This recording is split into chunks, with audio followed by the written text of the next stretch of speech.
Korang tahu tak? Ramai betul yang tertanya-tanya, boleh ke paruh platypus tu kita cabut dari muka dia? Sebab rupanya pelik macam gabungan macam-macam haiwan.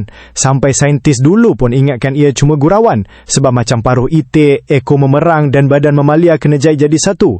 Malah diorang siap periksa paruh tu nak cari kesan jahitan. Tapi sebenarnya memang platypus dilahirkan rupa macam tu. Lagi pelik, dia bertelur macam burung tapi menyusukan anak macam mamalia. Cuma dia tak ada puting dan susu keluar melalui liang pada kulit. Bukan itu saja, platypus jantan ada duri berbisa dekat kaki belakang. Sebab itulah saintis letakkan dia dalam kumpulan tersendiri. Dan ramai jugalah yang tanya kenapa haiwan Australia ni membiak dengan banyak tapi platypus tak. Sebab platypus ni membiak perlahan dan biasanya cuma hasilkan 1 atau 2 biji telur setiap tahun. Dia perlukan sungai air tawar yang bersih untuk hidup dan kalau habitat tercemar dia akan lari. Kesian anak dia jadi mangsa pemangsa lain. Sebab itulah jumlah platypus tak pernah meletup macam haiwan lain.